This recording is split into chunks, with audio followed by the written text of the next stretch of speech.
आपके सारे के सारे टैंक बेयर बॉटम क्यों है? आपके पास में इतने सारे बड़े बड़े टैंक्स हैं, आप इसको डेकोरेट क्यों नहीं करते? ये बाहर के मेरे फ्रेंड्स या मेरे फिश मेट्स जितने भी हैं, मेरे फिश हॉबी के जितने भी फ्रेंड्स हैं, उनके साथ साथ इवन मेरे फैमिली वाले, फैमिली रिलेशन वाले, वो लोग भी सब लोग बोलते हैं कि यार आपके पास में इतना अच्छा स्पेस, इतने बड़े टैंक्स है, डेकोरेट क्यों नहीं करते, खूबसूरत क्यों नहीं बनाते? तो चलिए मैं बताता हूँ आप लोग को कि मेरा पर्सपेक्टिव क्या है इस चीज़ को लेके कि planted tank, decorative tank and bare bottom tank, ये तीन में से कौन सी फिश के लिए, कौन सी स्पीशी के लिए क्या रखना चाहिए और क्या बेस्ट है, क्या बेहतर है। तो चलिए जानते हैं आज के एपिसोड में और शुरू करते हैं आज का एपिसोड।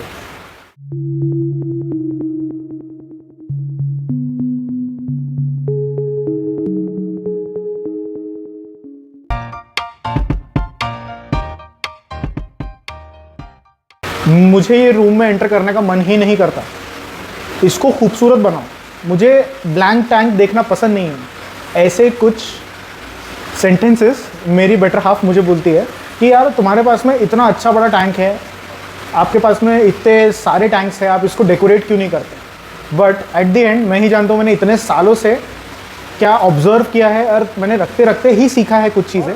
स्पेसिफिकली स्टार्ट करते हैं the first with the planted tank. तो प्लांटेड टैंक में स्पेसिफिकली उसमें टैंक साइज़ का कुछ भी लेने देना नहीं है। उसमें आप क्यूब टैंक, छोटे से छोटे एक क्यूब टैंक से लेकर बड़े से बड़े, इससे भी बड़े टैंक साइज़ में आप प्लांटेड टैंक बना सकते हैं, ठीक है। अब प्लांटेड टैंक में जो जहाँ तक मैंने देखा है, जहाँ तक मैंने समझा है, हमारे सबके माइस्ट्रो के लाइक जो जितने भी प्लांटेड टैंक हैं उन्होंने डिज़ाइंस बनाए हैं, जो इंस्पिरेशन नेचर से लेके उन्होंने एक ग्लास क्यूब में उन्होंने जो इनकॉर्पोरेट किया है एंड उस चीज़ को लाइव रखा है और उसको एज इट इज़ रखा है, इट इज़ माइंड ब्लोइंग। सो वो मेरे भी एक इंस्पिरेशन माइस्ट्रो है for tank decoration, specifically for planted tanks. अब उस टैंक्स में स्पेसिफिकली मैं देखा है, मैंने बहुत सारे लोगों को देखा, इवन मैंने भी ट्राई किया, सक्सेस नहीं हुआ बट ट्राई किया है। और मेरे भी इवन लोकल में I have seen many of the hobbies keeping such tanks. उसमें लाइक ब्यूटीफुल जो लाइक फिशेस जो सूट करती है specifically, that is school of tetras, life bearers, even guppies, डिफेंसी guppies की बात कर रहा हूँ। अगर आपके पास बड़े टैंक्स है तो आप you can go for angel varieties. Angel में भी आइटम आ गए, ओर्निको आइटम्स आ गए, ओर्निको वेराइटीज़ आ गए। सो ऐसे बहुत सारे like premium and exotic variety के आप अगर एंजल्स रखते हैं, इवन F0 वैरायटी के अगर आप एंजल फिश रखते हैं जो कि आजकल मार्केट में लाइक इजीली अवेलेबल है, या उनके साथ साथ में आप डिस्कस फिश भी अगर आप रखते हैं, और in some cases exotic arowana, specifically red arowana, chili red arowana, I have seen multiple of them live. अब इसमें अब गूगल में या यूट्यूब में ऐसे बहुत सारे अलग अलग भी अवेलेबल है, जिसमें आपने सिल्वर अरवाना भी देखा होगा, मॉन्स्टर वैरायटी के फिशेस में भी देखा होगा कि जिसमें बड़े बड़े टैंक्स में उन लोगों ने रेड टेल कैटफिश भी रखा हुआ है और so and so forth, like monster variety fishes भी रखा है। But the tank size is huge, super huge, जिसमें decoration, swim space, water quality, हर चीज़ सुपर्बली मेंटेन किया है, ठीक है। सो एक वो टैंक है planted tank specifically. Now the second is semi planted और डेकोरेटिव टैंक्स। सो अब दोनों में फ़र्क क्या है? प्लांटेड टैंक में जहाँ तक आई हैव सीन इज जितने भी उसमें मटेरियल यूज़ होता है, सारे के सारे लगभग 95% of the material are original, natural material होते हैं। Even the plants, rocks, woods, लगभग सारे ओरिजिनल होते हैं, ठीक है। So it gives the natural vibe obviously. And साथ साथ में उसमें लाइक मेन जो फोकस होता है, जो मेन अट्रैक्टिव पॉइंट होता है, जो मेन फोकल पॉइंट होता है प्लांटेड टैंक में is the setup, not the fish, ठीक है। Fish is just a part of it, but जो मेन फोकस होता है वो प्योरली प्लांटेड टैंक का सेटअप जो करते हैं, जो उसको डेकोरेट करते हैं, वो मेनली फोकस होता है। नाउ अब डेकोरेटिव टैंक में द सिनेरियो चेंजेस, ठीक है। डेकोरेटिव टैंक में हम मे बी सैंड यूज़ कर सकते हैं, सैंड यूज़ करते हैं, शुगर सैंड जो आर्टिफिशियल सैंड आती है उसको यूज़ करते हैं, ब्लैक सैंड यूज़ करते हैं, कुछ पेबल्स जो आते हैं, रॉक पेबल्स जो ओरिजिनल रॉक पेबल्स आते हैं उसको यूज़ करते हैं, कुछ बड़े साइज़ के स्टोन्स यूज़ करते हैं, और एल्स ड्रिफ्ट वुड यूज़ करते हैं, very bare minimal quantity of live plants. So उसमें आपके पास में टैंक में like there is very little decoration and more of swim space for the fish. So उस चीज़ में आपका मेन फोकस फिश के ऊपर जाता है एंड एक बैकग्राउंड सुंदर दिखाने के लिए, एक सुंदर बैकग्राउंड का टच देने के लिए वो छोटा मोटा डेकोरेशन करते हैं। सो मेरे टर्म के हिसाब say that is a decorative tank. And decorative tank में अगर जैसे आपको अगर अफ्रीकन सिकलेट पालना है, सिकलेट वैराइटीज़ अगर आप पाल रहे हो, लाइफ बेरर पाल रहे हो या मॉन्स्टर वैरायटी पाल रहे हो, सो लाइफ बेरर्स के लिए आपके पास में like you can go for like basic river sand आप डाल सकते हो, रिवर के लाइक रिवर या लेक में आपके लोकली जो अवेलेबल प्लांट्स हैं आप उनको लगा सकते हो एंड उसमें आप डाल सकते हैं। That is a DIY type. Whereas अगर आप थोड़ा सा हाई टेक की तरफ जाना चाह रहे हो तो एन्यूबीज अवेलेबल है, ऐसे बहुत सारे प्लांट्स जो कि फिश स्टोर्स में आजकल अवेलेबल है, वो आप परचेज करके लगा सकते हैं। देन उसके बाद में अगर आप अफ्रीकन सिक्लेट्स अगर पाल रहे हैं तो दे आर मोर लाइक किस वैरायटी के आप डाल रहे हैं, अफ्रीकन में टैंगाही काट पाल रहे हैं या फिर लाइक सिक्लेट वैरायटी में जैसे वेजाज वगैरह अगर ऐसे कुछ पाल रहे हैं तो इनके नेचुरल हैबिटेट में इनके पास में लाइक मैक्सिमम टाइप का आपको रॉक फॉर्मेशन ज़्यादा दिखेगा इनके डेकोरेशन में। सो रॉक्स का ज़्यादा रख कर सकते हो और लाइक बड़े पेबल्स आप 2-3 एक के ऊपर एक स्टैक करके ऑब्वियसली ग्लू करके आप उसको रखना पड़ेगा, क्योंकि अगर वो फिश का धक्का लगा तो वो गिर के लाइक बॉटम साइड या साइड ग्लास क्रैक होने के बहुत ज़्यादा हाई चांसेस होते हैं, तो जिसके कारण आप उसको ग्लू करना पड़ता है। सो एक वो तरीका है। और अगर मॉन्स्टर वैरायटी की कोई भी फिश पाल रहे हो तो स्पेसिफिकली देखा जाए तो उसमें अगर आपको ऐसा कुछ डेकोरेशन करना है तो उसमें हम रिवर सैंड डाल सकते हैं, थोड़ा बहुत ड्रिफ्टवुड डाल सकते हैं और थोड़े बहुत पेबल्स या स्टोन मीडियम साइज़ के हम उसमें रख सकते हैं, बहुत छोटे नहीं, एटलीस्ट इतने साइज़ के कि कोई भी मॉन्स्टर वैरायटी की फ़िश उसको गल्प ना कर पाए। क्योंकि ऐसे बहुत सारे केसेस है जिसमें आरापाइमा ने, रेड टेल कैटफिश ने, अरवाना ने वो स्टोन गल्प कर लिया and eventually they loss their appetite and उसको रिकवर या उसको समझने से पहले अगर वो फिश को रिकवर नहीं कर पाए तो the fish end up being dead. So बहुत सेंसिबली आपको सोच समझ के रखना है कि ये फिशेस एज अ फीड समझ के उसको भी खा लेते हैं। Last but not the least my favourite is bare bottom tank. अब बेयर बॉटम टैंक मतलब क्या होता है, उसमें सिर्फ और सिर्फ टैंक एंड पानी, इसके अलावा आपको ज़्यादा से ज़्यादा टैंक के अंदर आपको लाइक एक वेव मेकर दिख सकता है, टॉप फिल्टर या सम्प का पाइप या मोटर दिख सकता है, और एल्स अगर आपके सम्प में या फिल्टर में हीटर रखने की जगह नहीं है तो हीटर हो सकता है। इसके अलावा चौथी चीज़ कोई आती नहीं है जहाँ तक आई हैव सीन, और मैं भी जो प्रैक्टिस कर रहा हूँ या मैं भी रख रहा हूँ इतने सालों से। सो बेयर बॉटम टैंक मैं क्यों पसंद करता हूँ, ठीक है।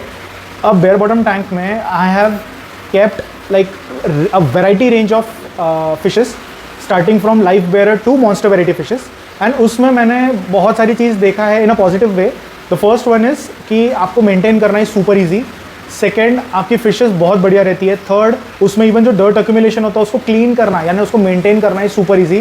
फोर्थ, डर्ट अक्यूमुलेशन जनरली बहुत कम होता है क्योंकि हम उसमें जो वाटर सर्कुलेशन होता है उसको आप अगर सेंसिबली प्लेस एंड प्लान करें तो आपका वाटर मतलब जो बॉटम में जो डिब्री जमा होना है वो भी नहीं होता है, immediately get sucked from the motor और द पाइप जो कि आपका फिल्ट्रेशन सिस्टम है उसमें वो इमीडिएटली क्लीन हो जाता है। और else with the help of wave maker आप इवन वो डर्ट को मूव कर सकते हो, बॉटम सरफेस से उसको स्वैप ऑफ कर सकते हो, और अगर उसके बाद अगर आपका डर्ट जम भी रहा है तो you can easily scrub it of. आप उसके सरफेस को लाइक स्क्रब करके आप बहुत ईजिली उसको क्लीन कर सकते हैं। Like it is really really very easy to maintain. And specifically देखा जाए तो टैंक में सिर्फ टैंक एंड वाटर मेरे हिसाब से, मेरे पर्सपेक्टिव के हिसाब से it looks clean, superb and fishes are super healthy. वो चीज़ का ज़्यादा ड्रॉबैक है जो मैंने लाइक नोटिस करा throughout 2 decades of my practice या फिश कीपिंग। उसमें यह है कि पहला कि इसमें आपका टैंक बहुत ज़्यादा अट्रैक्टिव या हर किसी को अपीलिंग नहीं लगेगा विजुअली, एंड सेकेंड इसमें ब्रीडिंग का होना थोड़ा सा डिफ़िकल्ट है क्योंकि वो उनका वो एनवायरनमेंट नहीं बन पाता, या इन शॉर्ट टर्म्स में बोलूँ उनका मूड नहीं बनता है, ठीक है। So but in some conditions I have seen कि ऐसे बेयर बॉटम टैंक्स में भी लोगों के यहाँ पे फिशेस ब्रीड हुई है। सो बट मेरे यहाँ पे कंडीशन में ऐसे बेयर बॉटम टैंक में मैंने ब्रीड नहीं किया है और इंटेंशनली कभी देखा भी नहीं कि मैंने कोई फिशेस को ब्रीड करा है, अनलेस एंड अनटिल कुछ सिक्लेट वैरायटी या फ्लावरॉन्स को छोड़ के। अदर दैन दोज वैरायटीज़ मैंने और कुछ ब्रीड नहीं किया है। एंड ऑब्वियसली लाइफ बेयरर्स जब मैंने रखा था, मॉलीज, सिक्लेट, सॉटटेल्स, ये जितनी भी वैराइटीज़ है ये ऑटो ब्रीड होती है, इनको एनवायरनमेंट की जरूरत नहीं, मतलब लाइक उनको एनवायरनमेंट सेट करने की जरूरत नहीं होती। They just need a tank, a space and a clean water. उसके बाद दे ऑटोमेटिकली लाइक वैसे मल्टीप्लाई होते हैं, झुंड बनता है उनका। बेयर बॉटम टैंक रखना specifically for the monster variety is easy to maintain, it looks good. अगर आपके टैंक में अगर आप डेकोरेशन रख रहे हैं, देर आर वेरी चांसेस कि आपकी फिश हर्ट हो, उसको स्क्रैच आए बॉडी में, या उसका कुछ स्केल ऑफ हो, ठीक है, या उसको कुछ भी इंजरी हो, एक उससे बच सकता है। सेकेंड, एक चीज़ है कि आपको टैंक में मेंटेन करना is super easy. Third, maintenance in point of view कि आपको उसको सरफेस क्लीनिंग करना या उसका वाटर चेंज करना इज़ कंपैरेटिवली ईजी। फोर्थ, आपका टैंक बहुत क्लीन एंड नीट दिखता है you just need to maintain the water quality, इसके अलावा कुछ भी नहीं। एंड हाँ, अगर बेयर बॉटम टैंक रख रहे हैं, मेक श्योर कि आपके जितने भी इक्विपमेंट है अदर देन वेव मेकर, सारा का सारा, जैसे आपका मोटर हो गया या हीटर हो गया या ऐसे कुछ इक्विपमेंट जो कि एडिशनल होते हैं, वो आप सम्प या ओवरहेड यूनिट अगर आप लगा रहे हो या कैनिस्टर फिल्टर लगा रहे हो, तो उन सब में आपका सारा चीज़ चल जाए, ताकि आपका इंटरनल स्पेस वो भी खराब ना करे।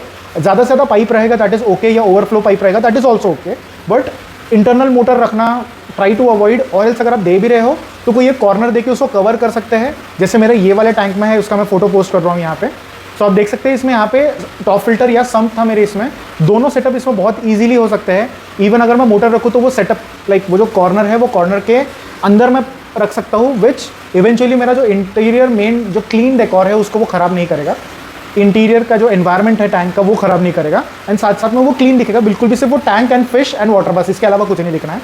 तो वो बेनिफिट है बेयर बॉटम टैंक रखने के। एंड एक और चीज़ है कि इसमें फ़िश बहुत ज़्यादा जल्दी स्ट्रेस में नहीं आती है, बहुत ईजिली सेटअप हो जाता है, बहुत ईजिली सेटल डाउन हो जाती है, वो चुपती नहीं है, आप इसको बहुत अच्छी तरीके से मेंटेन कर सकते हो। बहुत लो मेंटेनेंस जो हम बोलते हैं ना, कि हमको लेस ऑफ मेंटेनेंस, कम दिमाग लगाना पड़े, बहुत कम सोचना पड़े, या कम से कम में अच्छे से अच्छा हो जाए, bare bottom tank is the best. ज़्यादा से ज़्यादा अगर आपको इसमें कुछ करना ही है तो आप डेकोरेशन टैंक में आप रख सकते हैं, रिवर्स हैंड रख सकते हैं, या बड़े साइज़ के थोड़े से बड़े साइज़ के पेबल्स रख सकते हैं, एंड बेसिक डेकोर आप ऐड कर सकते हैं। इससे ज़्यादा आपको ज़रूरत नहीं है। आपको मेरे इवन ये वाले टैंक में भी आपको ज़्यादा से ज़्यादा एक आपको ड्रिफ्टवुड का पीस दिखता होगा बड़ा, जो कि पता नहीं अभी आप लोग को दिख रहा है कि नहीं दिख रहा है, मेरे एग्जैक्टली पीछे है। बहुत जल्द ये वाले टैंक्स में मैं सोच रहा हूँ कि इसमें कुछ थोड़ा बहुत रिवर सैंड एंड थोड़े से पेबल्स में इसमें ऐड करूँ। तो अभी मैं एकदम कॉन्क्रीट नहीं हूँ उस चीज़ में, बट सूनर उसमें कुछ डिसीजन लेके मैं इसको डेकोरेट करूँगा।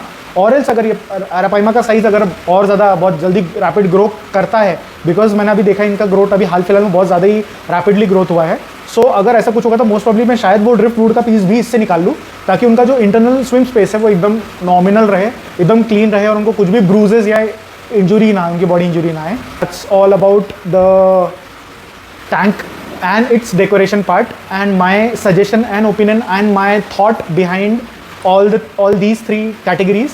I hope आपको ये वीडियो पसंद आया होगा, और आप लोग भी आप लोगों का experience, review and opinion comment में लिख के मुझे शेयर करिए। अगर आपको ये वीडियो पसंद आएगा तो तुरंत इसको लाइक, शेयर एंड कमेंट करिए, और जितना हो सके उतना सब्सक्राइब करके एंड नोटिफिकेशन बेल को दबा दीजिए, ताकि जब भी मैं ऐसे इंटरेस्टिंग वीडियोस के साथ अपने चैनल पे आऊँ तो उस चीज़ का आपको तुरंत नोटिफिकेशन मिले और आप उसका लाभ उठा पाए। तो चलिए आज का एपिसोड यहाँ खत्म करते हैं। थैंक यू एवरीवन, जय हिंद।